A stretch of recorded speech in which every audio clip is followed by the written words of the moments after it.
घरी देवाला जर प्रसाद बनवायचा असेल तर कसा काय बनवायचा? तर तेल टाकून कांदा, मीठ, मिरची, लसूण, कोथिंबीर, अद्रक, खोबरं सगळं पिसून या ठिकाणी मस्तपैकी बघा फ्राय केलेलं आहे. त्यात आता तांदूळसुद्धा टाकत आहे. तांदूळसुद्धा या ठिकाणी टाकल्यानंतर तांदूळसुद्धा ह्याच्यात आम्ही भाजून घेणार आहे.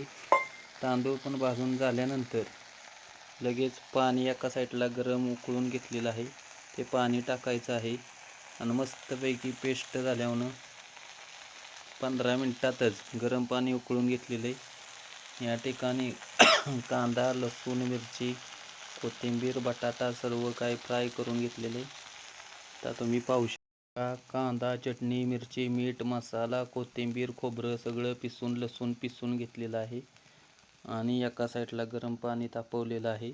बटाटा, टोमॅटो सगळं टाकलेलं आहे आणि तेलामध्ये या ठिकाणी काय केलेलं आहे आपण तांदूळ ते सगळं मिक्स पेस्ट केलेलं आहे.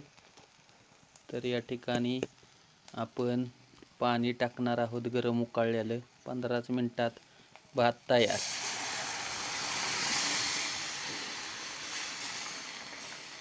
आपण काय केलेलं होतं एका साईडला तेलामध्ये सगळं मिक्स परतून घेतलं होतं आणि एका साईडला गरम पाणी घेतलेलं होतं. तर गरम पाणी टाकल्यानंतर मस्तपैकी लगेचच 2 मिनिटातच बघा या ठिकाणी उकळी आलेली. तर उकळी आल्यानंतर लगेचच असं आपण झाकण ठेवायचं आहे आणि गॅस बारीक करून ठेवायचा आहे.